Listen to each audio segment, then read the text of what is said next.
Year ऐसे क्या है, the years teach much which the days never know. अब देख रहे हैं ना, एक्सट्रीम बड़ी यूज कर रहे हो कैसे, नेवर नो। चाहते तो ऐसा यूज करना कि the days less no, never no. मैं आपको फर्स्ट टाइम बोली थी ना तो कि सारे एक्सट्रीम वर्ड यूज कर रहे हैं इसमें। तो देखिए यहाँ पे, हाँ देखिए यहाँ पे ईयर्स का मतलब जानते क्या है, ईयर्स का मतलब है लॉन्ग टर्म Long से, time. क्यूमुलेटिव लर्निंग से, क्लेरिफिकेशन से, रिवीलिंग से, इसका मतलब यहाँ पे है। और डेज का मतलब क्या है, short term gains, short term experience, immediate response, इससे मतलब है कन्फ्यूजन, ये हो सकता है कंसीलिंग, ये सब हो सकता है डेज का मतलब यहाँ पे। तो कहने का मतलब ऐसे का मतलब निकालो ना, तो ये मतलब है ना कि अगर हमको रियल में विजडम पाना है ना, तो वो टाइम के साथ हमको मिलेगा, इमीडिएट नहीं मिलेगा। We need to keep patience basically, ये इसका मोरल मैसेज है। अब बात करें इसकी जो है ना इंट्रोडक्शन की, तो मैं पहले थोड़ा सा करूँगा, जानते किससे, हुक से, कि can a child ever feel the emotions and pain like what elder can feel. मतलब कि जो एक बूढ़ा आदमी इमोशंस और पेन को फील कर सकता है, क्या एक चाइल्ड छोटे में फील कर सकता है? नहीं कर सकता है, क्योंकि अभी वो डेज में है और बूढ़ा जो है ना ये सब पहुँच चुका है। In the same way the years teach much more what days can not. Then I will write the example Mahatma Gandhi, journey from barrister to Mahatma Gandhi, sorry Mahatma and Bapu.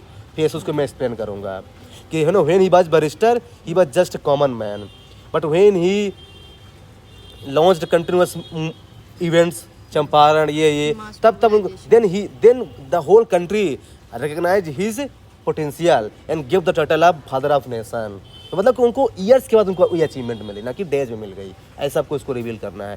फिर जो है ना उसको वैलिडेट कीजिए डिफरेंट टाइप के एग्जाम्पल से, कि कैसे जो है ना, जिसमें आप एग्जाम्पल ले सकते हैं एजुकेशन का, एसडीजी का, थॉमस एडिसन का, इंफ्रास्ट्रक्चर का, अम्बेडकर का जो आपने बोला था, इमरजेंसी का एग्जाम्पल डाल दीजिए, ग्रीन रेवोल्यूशन का, एलपीजी रिफॉर्म का, चंद्रयान का, सब एग्जाम्पल डाल दीजिए जो डालना है। हाँ, फिर इसको कीजिए, फिर कीजिए ये कि why days fail to teach. क्योंकि डेज क्या है ना, एक इम्पल्स होता है, इमीडिएट होता है, तो उसमें आदमी के पास लैक ऑफ एक्सपीरियंस होता है, लैक ऑफ क्लैरिटी रहती है उसमें, है ना, कंसीलिंग रहती है, ये सब चीज़ लिखेंगे, इसलिए डेज फेल हो जाता है टीच करने में। फिर लिखेंगे कि can days also teach some lessons, of course yes.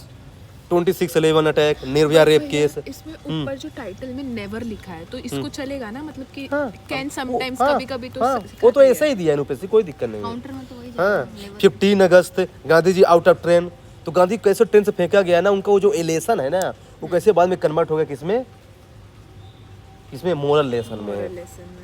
तो ये आप लिख सकती हैं। बीच में चाहे तो आप कोड डालते रहिए कि if you want to study the past you go for the future, yes. मतलब कि हाँ वही, मतलब कि मतलब पास्ट मतलब यहाँ पे जो क्या है ना, study the past if you would define the future basically. फिर ये है ना, फिर उसके चैलेंजेस कि क्या चैलेंज आते हैं, वही लैक ऑफ पैशन से लोगों में, लोग हो जाते हैं, मतलब जो है ना जोश खो जाते हैं अपना, ये सब लिखना है कि क्या चैलेंज आते हैं लेसन लेने में। फिर वे फॉरवर्ड कि नीड टू मेक बैलेंस, है ना, ये सब लिखना है। हाँ, सब आ जाता है। काउंटर नहीं बोले आप? काउंटर बताया तो निर्भया रेप केस, 26/11 अटैक। अब बताइए इसमें क्या लिखेंगे, है ना, कंक्लूजन में।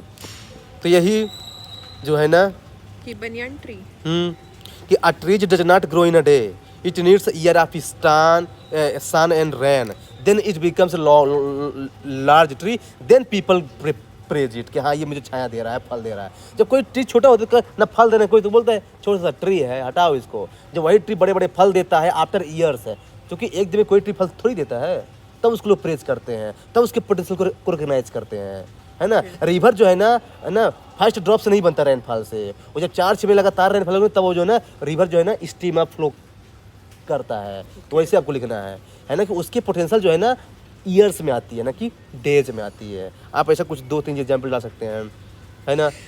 और चाहे हाँ, चूँकि जो डेज होता है ना वो इनोसेंट है, और जो ईयर्स होता है ना वो मैच्योरिटी दिखाता है। आप इसे ये भी लिख सकते हैं कि डेज इज लाइक इनोसेंस है, और ईयर्स लाइक मैच्योरिटी। तो हम किसी चीज़ को मैच्योरिटी में देखते हैं ना, जैसे डेज मतलब क्या, लाइक चाइल्ड है, और ईयर्स मतलब ओल्ड पर्सन। ये वही ना, days like experimented, years like experience. हाँ, तो ये है बेसिकली। और पता है वो जैसे होता है ना, यंग रिवर होता है जो वो सब जगह तोड़ फोड़ करता है, और जो मैच्योर रिवर होता है वो एक्सपीरियंस से जाके, हाँ, साइलेंट कामनेस से जाके वो जाता है, मिल जाता है। हाँ तो ये लिख सकते हैं। फिर लास्ट में ये लिख सकते हैं कि what days conceal years reveal, what days confuse years clarify, that's why we need to have patience for cumulative development है। ओके ऐसा कुछ आप जो है ना डाल सकते हैं। तो बस यही है।